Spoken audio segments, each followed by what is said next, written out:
Welcome to the Reinventing Education podcast. Today, we're taking a look at the 1971 book, Deschooling Society by Ivan Illich. Brennan O'Leary, my co-host, has mentioned this book, has discussed it many times over the years with me.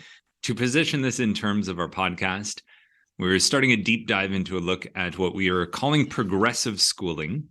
If you're a fan of either spiral dynamics or the work of Frederick Laloux, this would be the green stage of development. And we're in particular looking for ideas and examples that fully embody this progressive approach to education, which in terms of a student-teacher relationship or system is one that involves around putting the students first, their interests, their authentic actions, and essentially the school and the teacher acting as an extension of a counselor to help people define what is important to them and engage with the world in meaningful ways. And it seems mind-blowing to me that in 1971, Ivan Illich had already outlined like almost everything that has still yet to come to fruition, and even the most idealistic people in 2022 are trying to make happen. Where shall we begin? A little of your background with this book, or shall we get into Ivan Illich just crapping on schools right away? This book and Pedagogy of the Oppressor a Fury, which I go on about all the time, but don't know that well. Read them a couple of times over the last 20 years, and there's some key points that have stuck with me. It was great to reread it and really get some more details and flesh out like what I'd forgotten. And now with the hindsight of 15 odd years of school teaching under my belt, it was great to revisit these ideas that have been very inspirational and put them in the context of what we've been talking about, the three types of school. And this clearly, we try to be objective, but my heart lies with the progressive ideas. We see the value in the traditional and the mainstream, but it's the progressive that speaks to me of the freedom of the individual, the becoming that self-actualized, or that person, or following whatever, consciously creating who you are, consciously creating your life, consenting to the choices you're making within systems. Yeah, all that kind of good stuff that we feel and wish was at the core of education. Illich just craps all over school for this entire book. When I first read it, I didn't approach it, I think, with a very critical mind. It was like, yeah, you got it. You're 100%. This time reading it, I think I'm a bit more like, oh, okay. I can see the hyperbolic nature of some phrases. This one stood out particularly. I just put it right at the top of my notes. Instruction smothers the horizon of their imaginations. It's beautiful, but it's like there's a few points in it where last time I read it, I was like, yeah, and this time I'm like, really, Ivan? That seems a bit much. I think if we run this through our model, essentially Illich is saying there is no redeeming value whatsoever from a mainstream or traditional approach to education. He's essentially advocating in our terminology, only progressive education has the potential to serve individuals and society in a positive way. Maybe he gets to a solution that arguably is a bit more nuanced than that, but he is definitely way into the progressive end, and his thing was institutions. He was a Catholic priest, and he railed against the institution of church. Church is not salvation.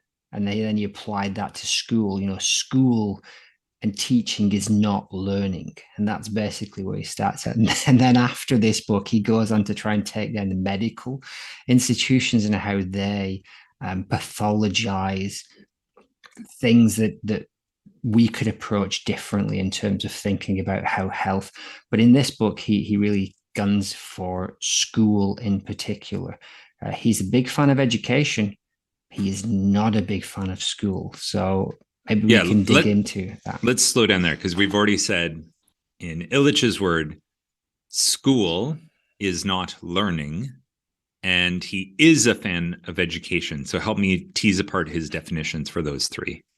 Well, that beautifully segues into the first part of the book, where he does kind of set out, he says we confuse teaching with learning. We confuse church with salvation. We confuse the advancement through grades as education. Basically, all our values have become institutionalized. We don't trust our own understanding of education or learning anymore. And even to propose an idea like deschooling sounds like treason. It sounds like you're way out on the edge, that you don't care. It's basically the one of the worst things you could say. And then he goes on to set out about his beliefs are that most learning happens casually. Most learning that we experience, and most meaningful learning, is not a result of programmed instruction.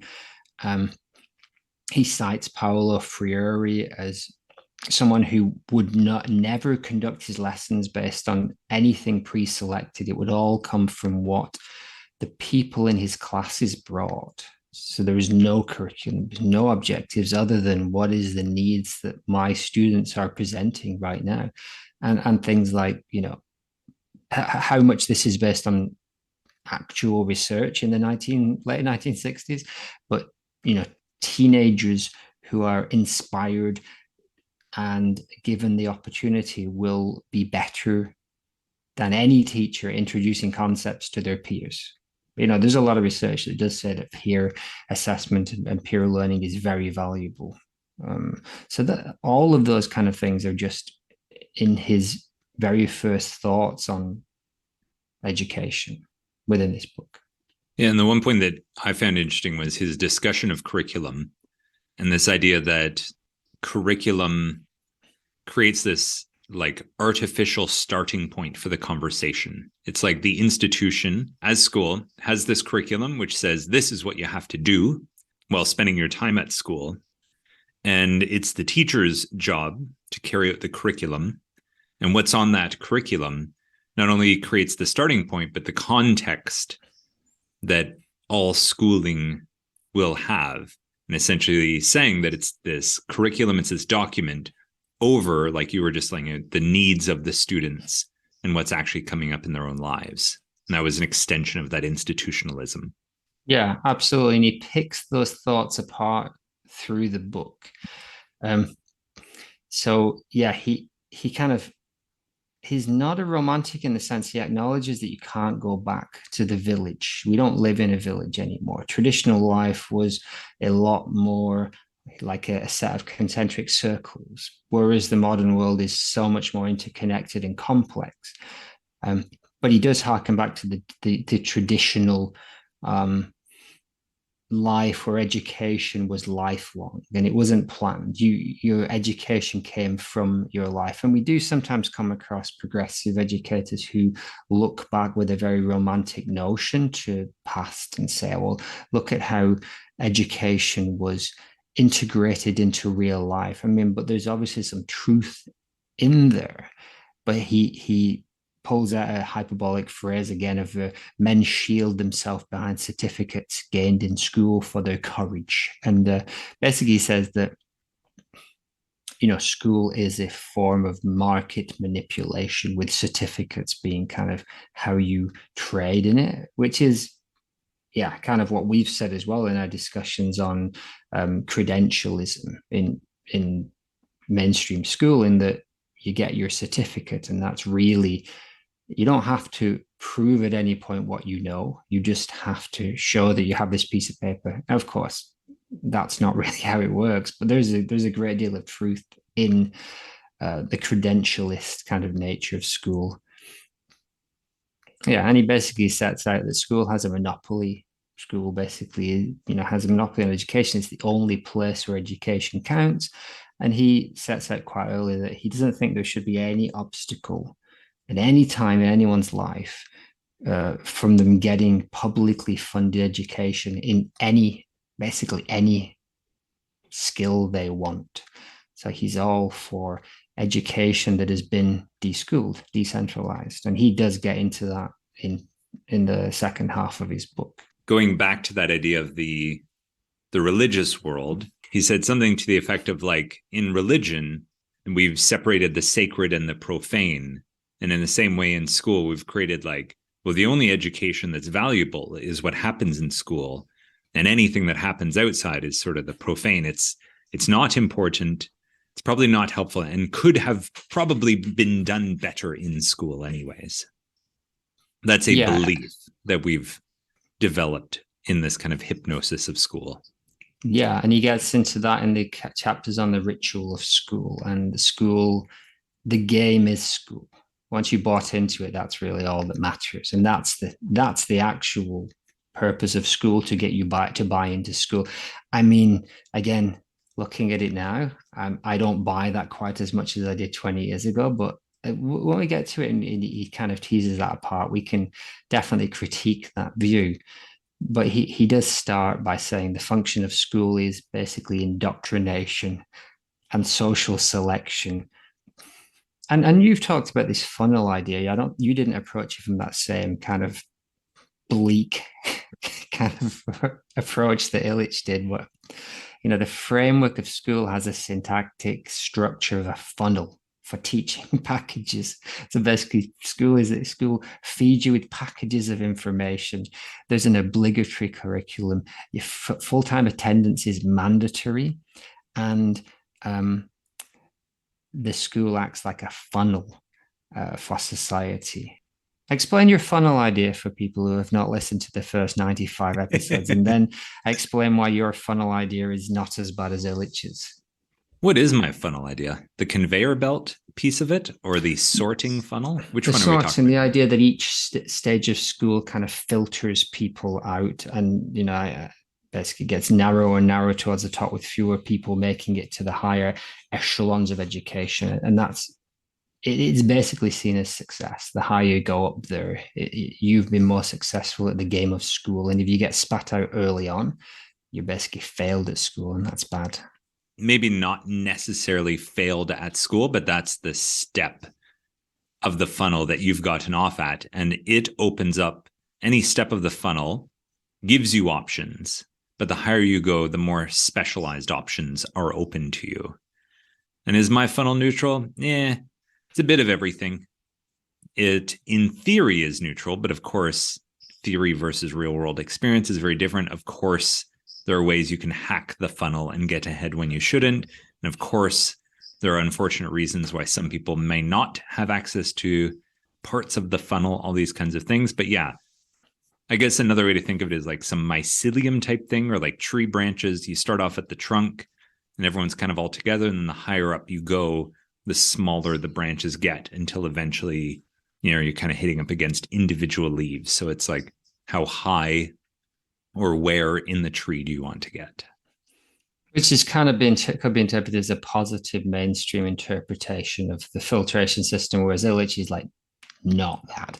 He literally says there is shame in the dropout, and half the people in the world have no school, and they have not yet learned the message that they should have school. The message that school teaches people that you should have school. And so he talks about the concept of childhood that is a bourgeois and European concept, in the sense that our mainstream conception of childhood now, traditionally you watch the sheep until you're useful, and then you till the soil with your family. Again, it's a romantic notion, and there was a bit more to life over the last 1,000 years than that. But now he sees childhood as a conflict between the growing self-awareness and these roles imposed by society that in his eyes doesn't really understand what childhood is. So it's like false childhood. The one thing I found interesting there was even just his line about something like, and even your clothes, you just wore smaller versions of your father's clothing. I thought that was a really poetic way of saying it. Like, no, there wasn't this demarcation of like, oh, there's this childhood phase, and then you leave childhood into this adulthood. Much rather, we've created this idea of childhood that, I guess to some degree, since the Prussian model, is actually serving the reinforcing of school. Like, oh no, children need to be in school. They can't be working. Now, of course, this is not me coming to defend child labor in mills or factories or things like this, but rather just this idea that we, according to Illich, historically, we didn't create this giant divide where a child is not yet ready to be in society and requires schooling to be ready, but rather in earlier days, if I understood him correctly, it was sort of like, no, you're around, and the more useful you become, the more you will take on, and you're already in this thing with us. Which is really in line with the master and apprentice, or the expert and apprentice model that we discussed. And even the artisan. Even the artisan, yes. What a great word.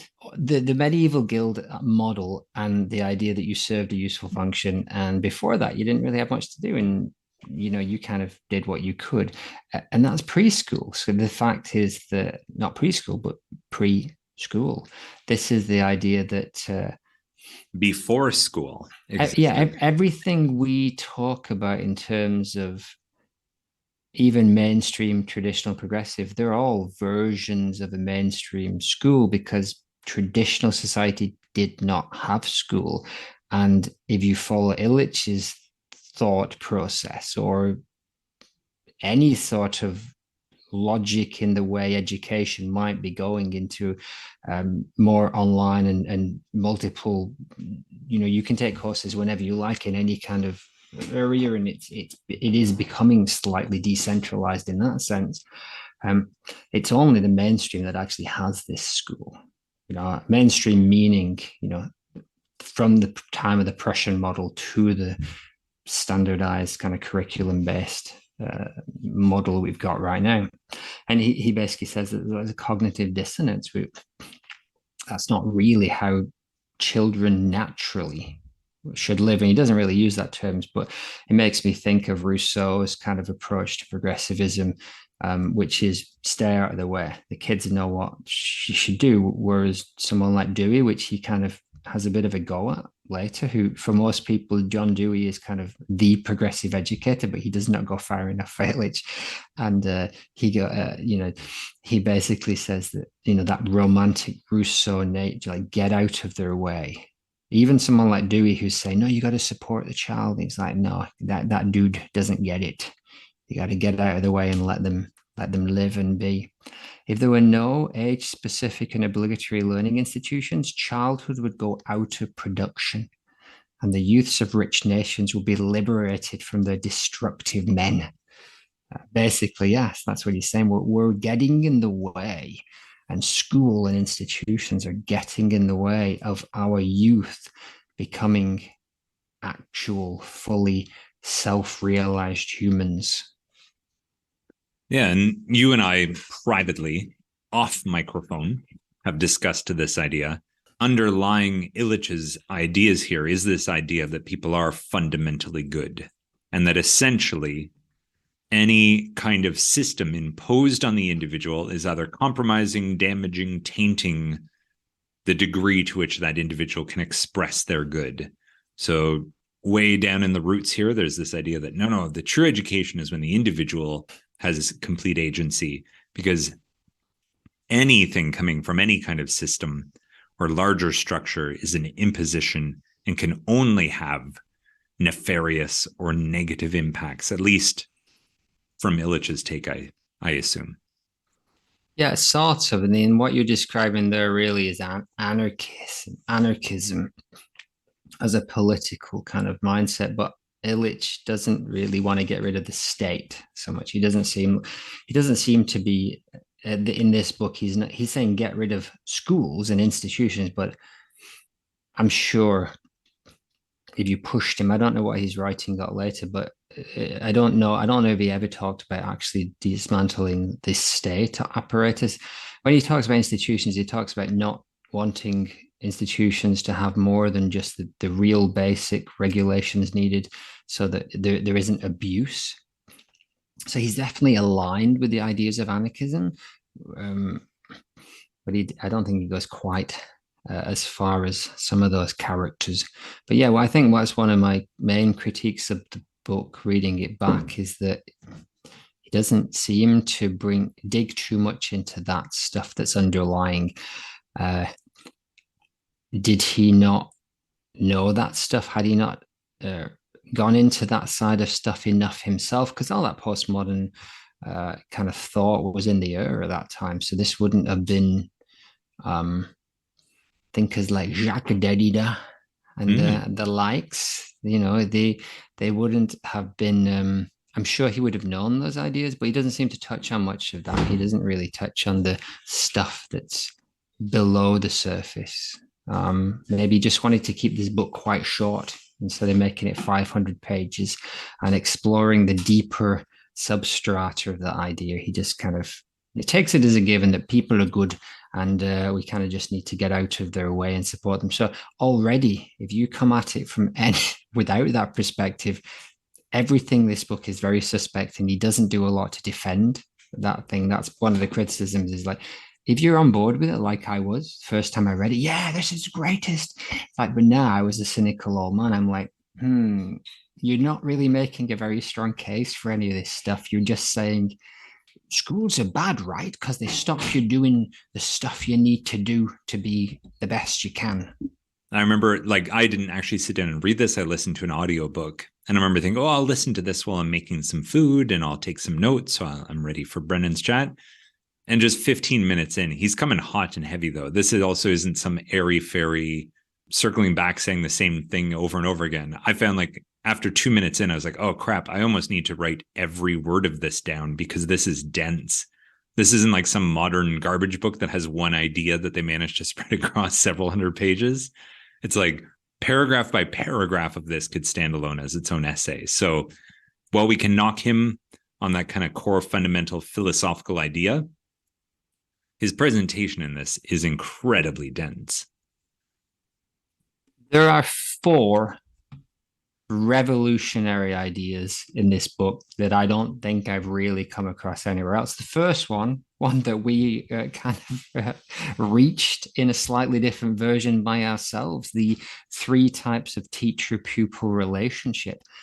Get into that one, but then he talks about the 4 myths of school, which is absolutely crazy how true and deep that kind of is, that he kind of talks about in maybe 5 pages.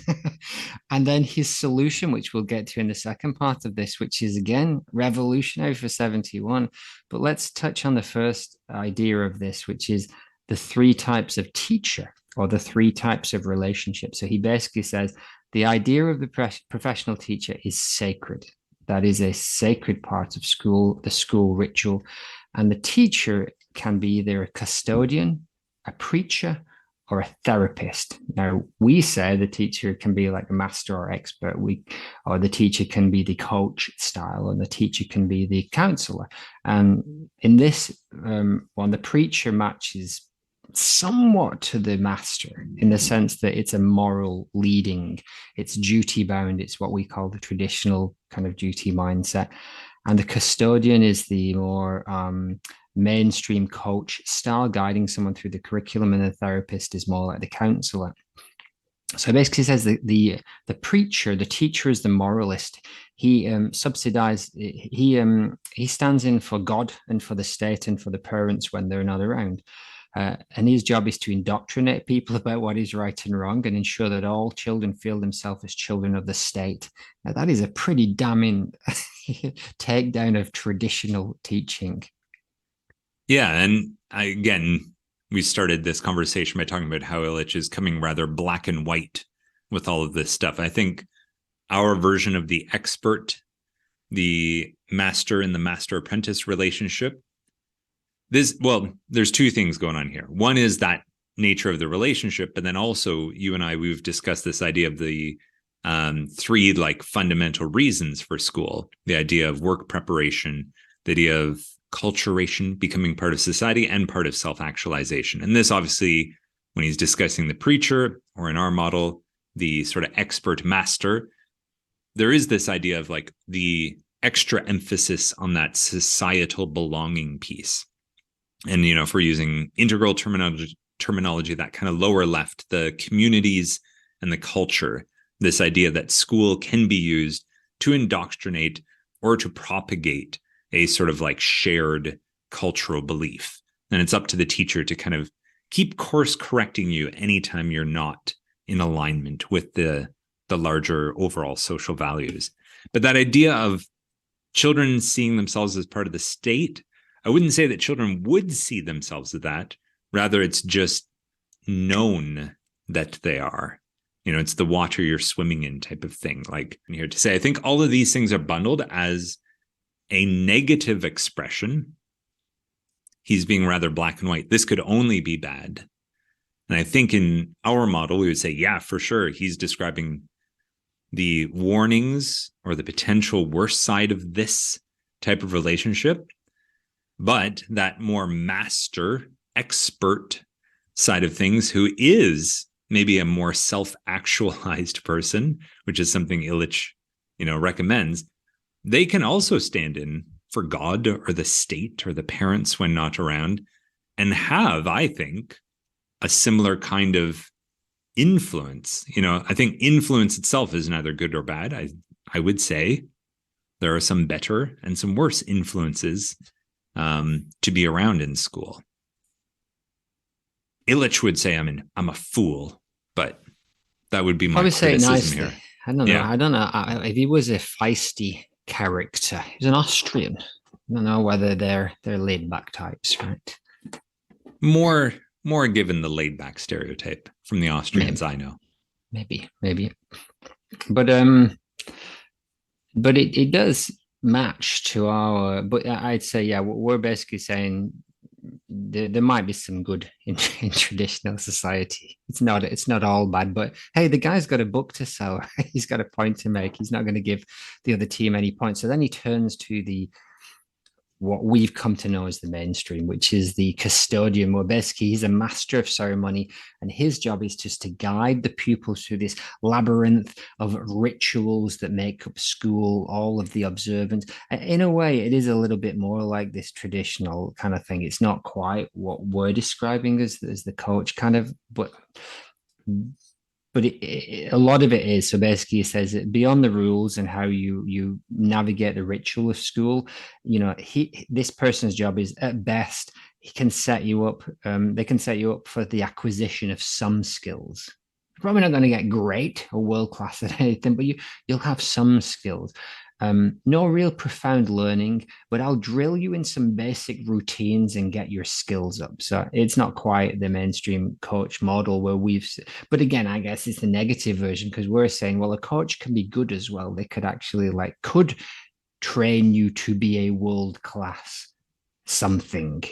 But more or less, this is the guide that guides you through school. They're going to coach you through school. And I'm kind of wondering here, just looking at it now, if this custodian, preacher, therapist, as Illich describes it, isn't just more of a critique of what you and I would call the traditional or expert teacher, sort of the worst version of it. To me, I know we haven't got to the therapist yet. We'll get to that in a second. But to me, this is, it was written in 1971. This is way ahead of its time, because everything he's still talking about is essentially still relevant in 2022.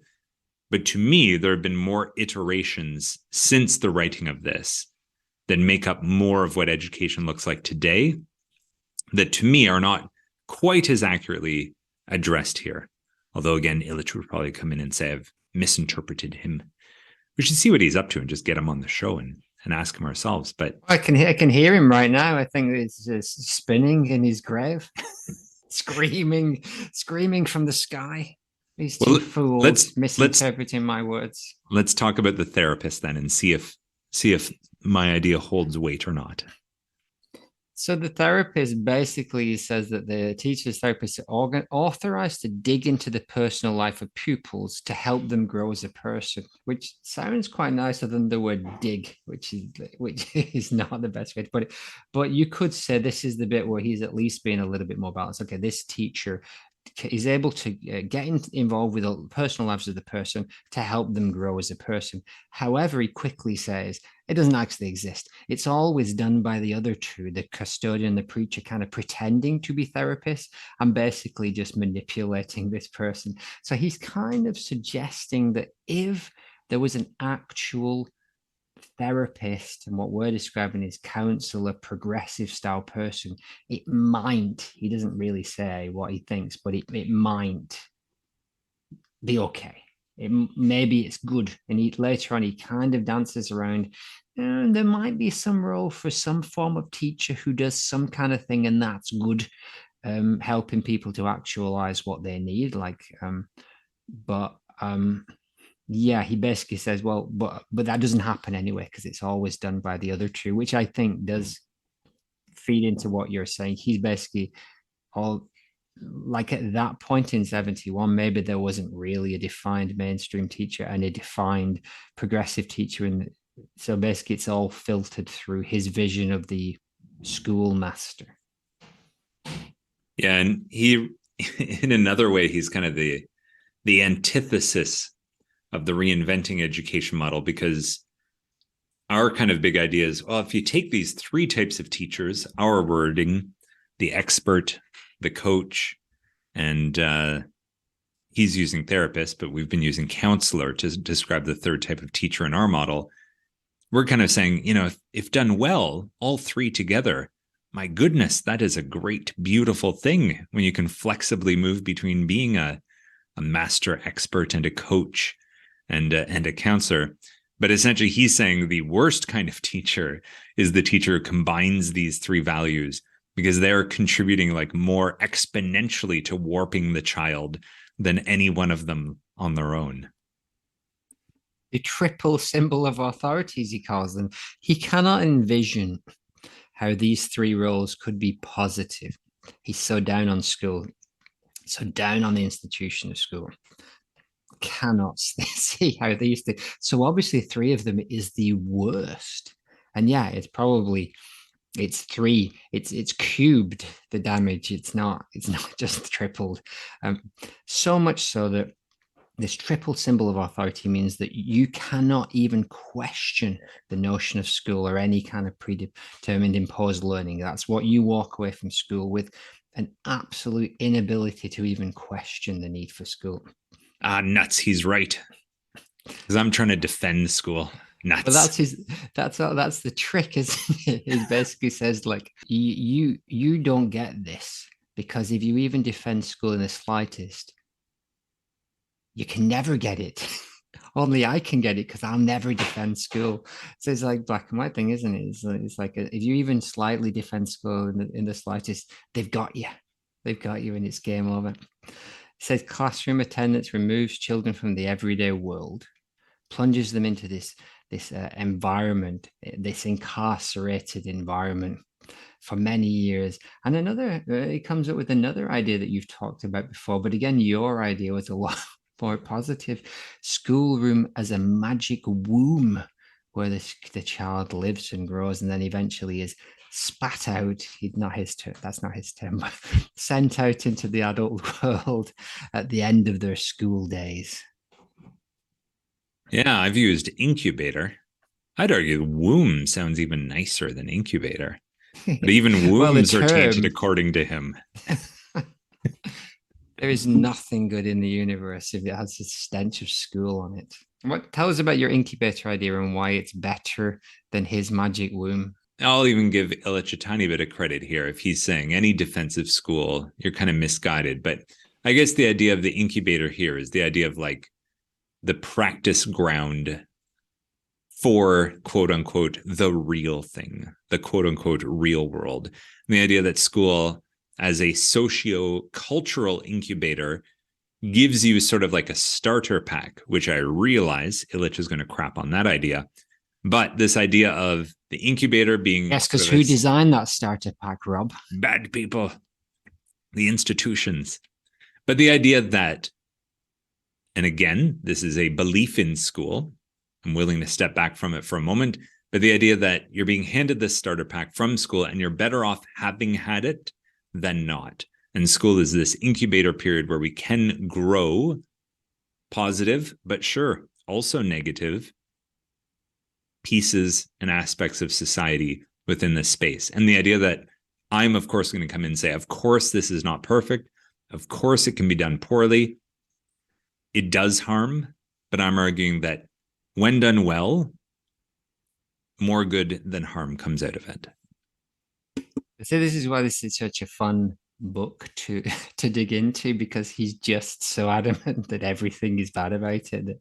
It's like it's almost comedic in the sense that he doesn't give it any nothing. There's no way this magic womb where you're incarcerated and you're indoctrinated. And Rob's like, could you learn some good social skills there? Don't be ridiculous. To understand what it means to de-school society and not just reform the educational establishment. Yeah. That is the key. Yeah. Even Dewey, even the most progressive educators, to a large extent, most of the progressive educators we're thinking about are talking about reforming establishments of education. He's talking about getting rid of the concept of school. And he does have an idea. He's not just flapping around. But he says that we got to look at the hidden curriculum. You got to look at the ceremonial nature of school, the curriculum that basically is that you are initiated into a growth-oriented consumer society. That's the job of school. And everything else is in service of that, of you it basically being initiated into the society. And then he goes on to talk about one of his key ideas, the ritualization of progress, aka the myths of school. I understand the desire to critique that kind of Western growing capitalist growth, always be growing mindset. Sure, you can have critiques about that. But I would be curious if you took any previous cultural iterations of how societies organize themselves, if he would be just as down on the institutions that previously reinforced those ways of living. Well, that's the criticism of any of the extreme positions, isn't it? So if you hear someone who's romanticizing the past, but only cherry picking certain areas of the past, which is pretty much the only way you can really romanticize the past. It's like, oh, it was great in the year of our Lord something something. Oh, great for who? Well, this very specific fraction if we of look through people this prism on a few hours of the day when they'd be engaged in this activity. Yeah. And that, and if you apply that lens to today, that wouldn't hold. Oh no, there's no lens that's good today. So it's that kind of, it's such a ridiculous standpoint, right? So it's like, no, I don't think he could possibly have, but we don't know because he didn't write about it. He was so busy crapping all over school that we never got to hear what he thought about the Flintstones. So basically, he says that the threefold functions of school in this ritual kind of idea is that it is a repository of society's myths. So we have the myths of our capitalist society that we need to indoctrinate the youth into. So shared beliefs. Shared deep beliefs, wrong beliefs in his ideas, but yeah, shared beliefs. They're then institutionalized. So any contradictions or problems within those beliefs, they're kind of pushed to the side because the institution frames that in such a way that you can't really argue with it. So basically, it takes the viewpoint of the consumer capitalist society, and it basically says, but everything's good about it. You can't really critique it. Don't look in those corners over there. We're going to guide you through this in such a way that you will just accept this. And in a kind of related one, it basically says that the rituals of school kind of mean that you don't really look at reality too strongly. You just accept the myth of what you're told about how society is. I mean, it's a pretty standard kind of progressive view on society of, if you get a few steps further down the line, you're shouting sheeple from the top of a building, right? So, however, he follows up with some pretty solid critiques of the ritual of school. Let's give him a few minutes. He's seen that school is full of BS, and it's a bunch of rituals to get you to buy into society. So the first one, we We need need school to school to learn. learn. We need school to learn. Instruction produces learning. Schools produce demand for schooling. And this is a key point. The self-taught person is discredited. All non-professional activity or learning is rendered suspect. Only school can teach you things. And the more you spend time in school, the better, the more you're learning. So that's his first myth. Any deficits can only be compensated for with more schooling. And again, we already use that term, the monopoly. We need schools to learn because schools have the monopoly on where learning happens. And how do we know that? Well, we know deep down the learning comes from instruction. It has to come from someone else. If it's not coming from someone else, it's not learning.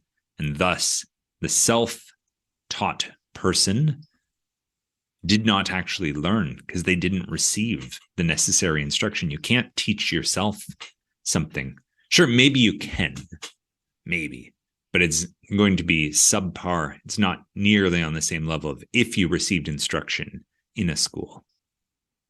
And I think I don't know if even that would have been accepted in 71, but I don't think that belief most people would really hold too strongly today. But they've really got their claws into you, O'Leary, haven't they? That's what he'd say.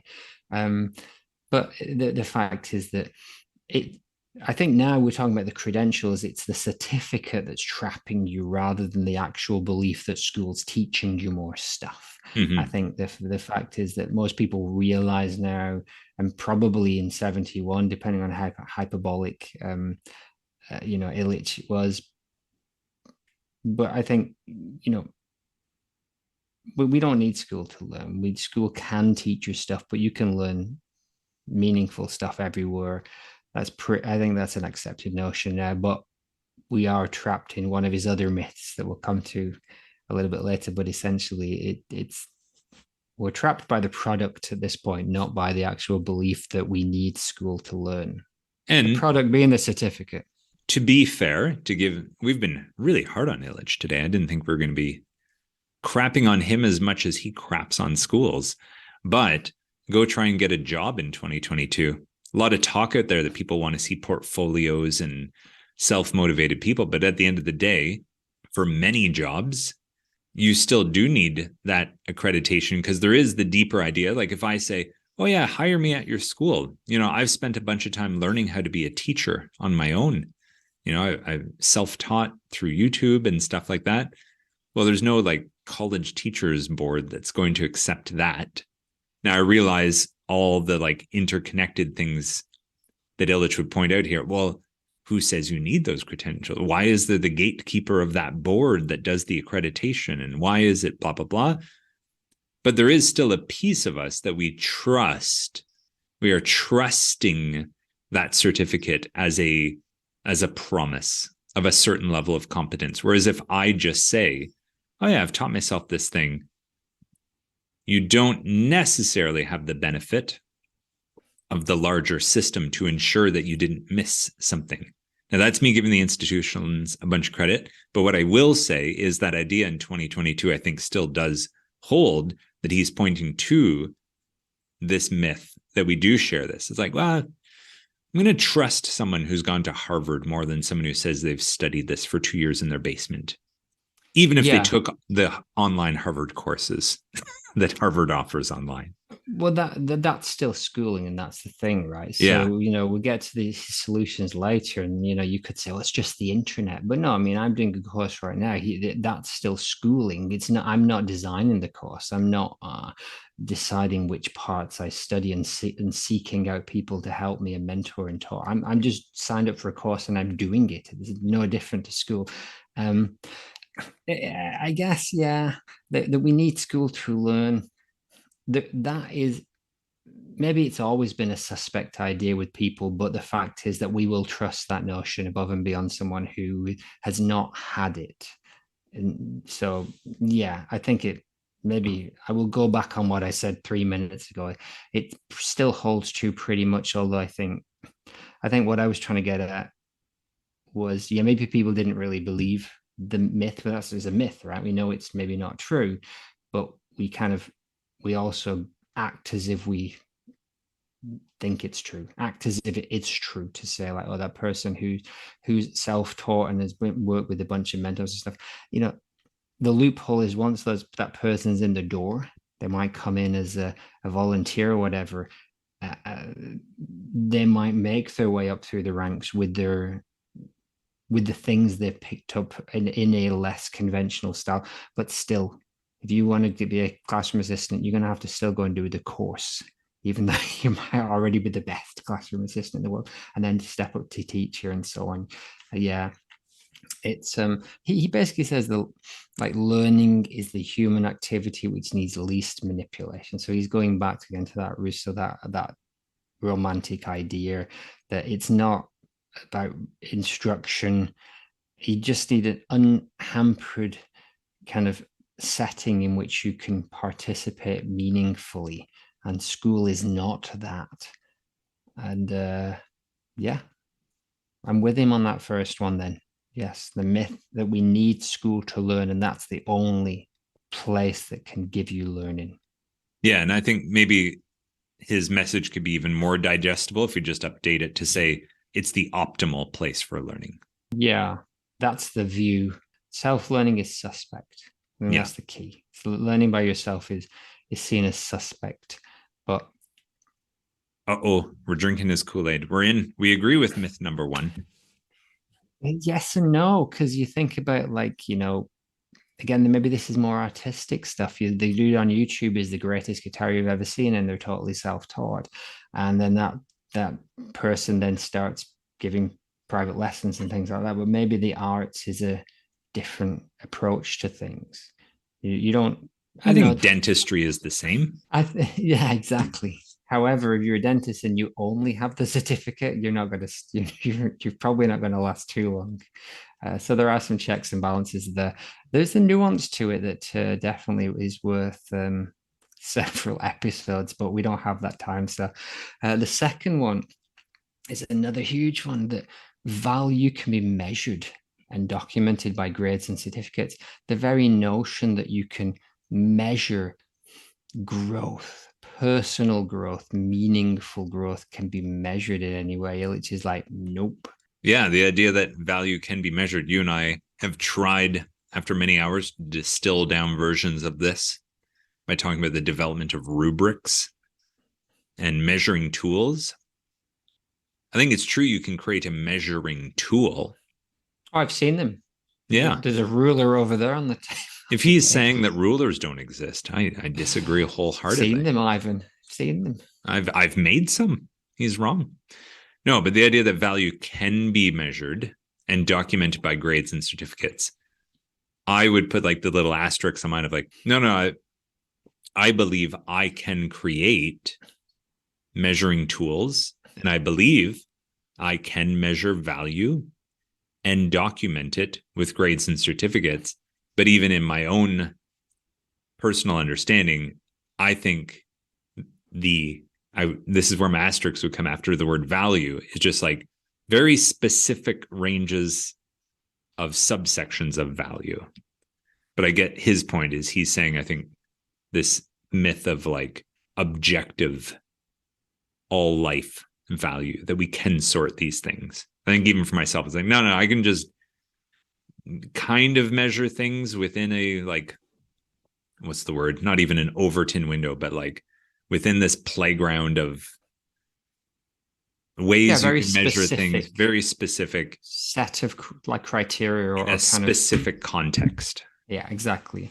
But the fact he says personal growth, and I don't know whether this is a bit of a bait and switch, because school doesn't actually claim ever. Maybe he's hinting that school does say that it can measure personal growth, but I don't really think school is made that claim. We can measure personal growth other than on our terms. So if you say like the school is saying we can measure personal growth on our terms, sure, he wouldn't accept that the terms were. He gets to that next, Yeah. right? Like, why do you get to choose my terms? There's like, Yeah. so all right, so you could measure my growth in multiplication skills, sure, but is that really personal growth? If you separate that one thing, so what? And in a holistic sense, you can't measure growth. You can't measure personal growth against any curriculum or compared to anyone else's achievement. This is off into very esoteric realms, right? And getting into the idea of postmodernism, where the modernists thought there was a truth, but the closer you got to it, the more woolly it got and the more difficult it got to measure, until eventually you had to admit that there's probably not one truth, and that it's all about how you view any given thing. No one can emulate and follow in anyone else's footsteps. So this gives away that underpinning more than most of the other parts, to say basically, everyone is unique and individual, and your own personal growth is your own, and you can't be measured. But school's telling you it can. Therefore, you got to be very suspicious of that approach. And he's kind of saying school does this. I think this is a smooth transition into myth number 3, the myth of the packaging of values. So after hearing that second one, you might think like, well, how can you pull this off? It's like, well, because curriculums and schools sell curriculums as a bundle of goods. And it's like a reinforcing thing to ensure that school is a commodity, that like, oh, well, you need schools to get this thing and receive our instruction. It's very prescient, and it's easy for me to say, oh, wow, that must have been so far out there. But I think the thinking in the late 60s, early 70s, they'd already nailed this idea of institutions as products. It's not like he was so far out of what was being said and thought of by all of those other kind of postmodernist, kind of leftist Marxist kind of thinkers of the time. So, but this idea, yeah, oh, okay, so we've got you here. You have to stay here. We've got you to believe that this is the only place you can learn anything. And we've got you to believe that we can measure how you grow. Great. And here are the products that you need to consume and quote unquote buy to have those first two myths play out, and for you to really be successful in those first two myths. Here you are, curriculum. It's a bundle of goods. You're buying our product. Talking to somebody today, they literally said, we are a service industry. And sure, that's one way to think of teaching and learning, and it is definitely true to some degree. But Illich is basically saying, like, yes, you are a service industry. You've got your curriculum, you've got your product. The distributed teacher puts the finished product to the consumer pupil, and it looks like any other production line in the modern world. Don't fool yourself that school is any different than making plastic toys on a production line, or the Ford motor production in Motor Town that he cites a little bit later. Yeah, and I guess even if you're creating some kind of student-centered curriculum, at the end of the day, you're still just trapped in this loop of creating some kind of set of goods that will be sold, marketed, distributed, carried out, all these kinds of things. Yeah, somebody else gets to write the curriculum. I think this is, when I was first reading this book, I was teaching in England. I taught English as a second language for about 4 or 5 years, and then got into primary school teaching. And I'm reading these books, the Dewey's Education and Experience, and Fiore, and this one. And, obviously I'm deep into that mainstream context at that point. And the idea that somebody wrote this curriculum, and then we built a system where standardized tests are based on the curriculum, and the standardized tests are the things that get you the certificates that you need. And then somebody decides which exam questions are going to be picked from the curriculum, and that's the most important thing in the whole of school, those questions on that exam paper. That's a pretty tight system. Now, that's a negative view if you view that as the be all and end all of school. It's not only that. I never subscribe to that idea. School is more than that, but at its core, that is a very big focus of mainstream education. Yeah, I even had perhaps a less drastic version of that, but I remember my very early days teaching in Ontario. There's so much confidence put in the curriculum. You don't question the curriculum. There's the curriculum, and you as the teacher have to do the optimal best job ensuring student success for this, and not trying to be the kid sitting in the back of philosophy class 101, like, well, how can we know anything? But I remember just at first being like, oh gosh, I've missed something, because it really seems everyone has figured out that the things we're doing are the most important things to be doing. And, I think for the first month or two, there was a bit of a wash of me being like, oh God, this is like, everything's counting on this stuff. And I think the more time went on, I just had a little bit more like, really, this is the most important. Like, we have to be fascinated and interested and spending all this time on these things. I don't know if that quite sits with me. Yeah, somebody kind of decided this, and I don't subscribe that it is some conspiracy. They're basically there are tradition. If you look at the curriculum document, you go pick out the, let's say, science curriculum in the Common Core American one or the British one. It's a collection of odds and ends that we think are important to know. Mostly knowledge, some skills thrown in there. Skills are harder to actually assess, so it's probably going to be more knowledge based. And yeah, nothing massively harmful in the curriculum itself, but or what we call the written curriculum. The curriculum as a concept is much broader because it's basically everything you do, which he talks about the hidden curriculum. And then there's the concept of the softer curriculum, which is your relationships, your interactions, your environment.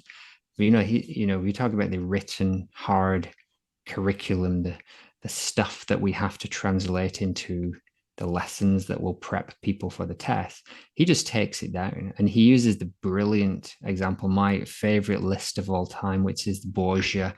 So we talk a lot about this category error idea of, not so much on the show, but in our private chats, the category error of like conflating different categories of things, and curriculum documents do it all the time. There'll be something that's kind of like a very small piece of factual knowledge about teeth or whatever. And then the next thing on the list will be some huge concept about health. And then there'll be something that's skills based, like an action. And they'll all be kind of conflated together, and you read them all. And there are some curriculum documents better than others that don't do this as much, but some are a laundry list of anything that was just thrown in there. And so Borgia uses this as an example. And Illich cites him, and basically it's just a list of things about animals, but none of them are in the same category. So he talks about suckling pigs and animals that resemble flies and insane things. And so it's just a list of animal related concepts that they're all animal-ish. They're all in the subject of animals, but there's no coherence or consistency. And he basically says that's your curriculum document. To the person writing it, it might make some sense, but it's just this Kafka-esque irrational consistency. And the trick of school is to sell it to you. Here, this is your curriculum. This is everything you need to know. Don't read it too carefully or too critically. Just trust us. This is it. All right. So we've had the myth of institutionalized values, the myth of the measurement of values, the myth of packaging values. The fourth one here that sets up the myth of self-perpetuating progress. What is meant by this, Brennan? I think this is probably only makes sense in connection to the first three. And he basically says that we keep getting better year on year. Schools just keep getting better. So education is schooling, and the more hours you do, the better for you. So more, and last year's curriculum, last century, last decades, is not as good as the new one. So the new curriculum is always better. The new textbook's always better. Educational reformers are saying that school's just getting greater and greater, better and better. So the dropout, as he calls, rather coldly, the dropout is forever reminded of what he's missed. The graduate is made to feel inferior because 2, 3, 5, 10 years down the line, that curriculum is now better. Or you studied chemistry in 2004. Well, I studied chemistry in 2020, so it's better. Ooh, and he says Latin America feels guilty because they don't consume enough school. And grace is reserved for those who accumulate years in school. He's basically saying year on year, school gets better and better, and you should respect that idea and just keep buying the new product. That is part of the myth. That is what we believe. I guess is improving. Well, what are we saying? We agree that the quality of school is improving. So I guess by default, that means something about the results of school. But I wondered, I'm with Illich on this. I think from a teacher's perspective, there's definitely the idea that our instruction is improving all the time. All these new ideas for instruction. Are they getting more effective and efficient by any chance, Rob?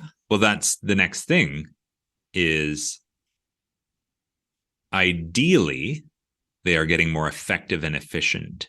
But there's almost like a category there where we'd much rather go, oh no, but this new way of teaching is much better. It's better than the old thing. The old thing had these problems. This new one solves some of those things. It's better. Always better. But he's also saying it can't be better because you can't measure it.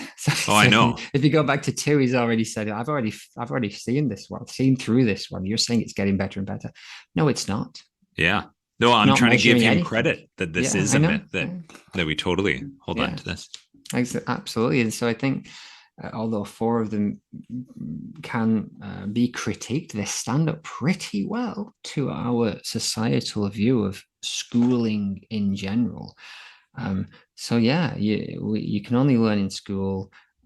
School can measure stuff. School sells you the products you need, and those products are getting better and better. So don't you stay away too long.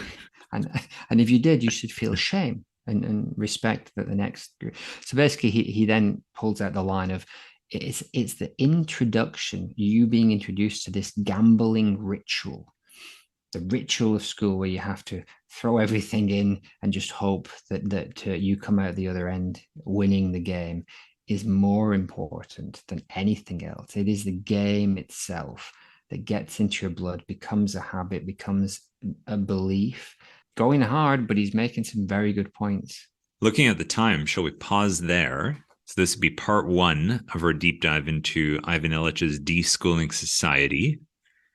We've spent a lot of the time today being hard on school and a little bit difficult on Illich himself. But one of the really cool parts about his book is he doesn't just complain. He does present some suggestions, opportunities to look into. And I guess that's what we'll get into in part 2 in our next episode. Yeah, absolutely. He's got one more key idea in the first half of the book, which we can touch on next time as well, which is about the different types of institutions. Which then actually does set you up for his solution. No spoilers, but it involves learning and webs. It was a fun chat there, Rob, with some deep and controversial and interesting ideas presented by our friend, Father Ivan Illich. Well, we'll see. Let's see if we can get to the next part. Real soon, lickety split. If you're listening to this and you're enjoying it, maybe the next part's already there. Just click. Probably not, though, at the speed we're working. All right. Thanks, Rob. Thanks, Brennan.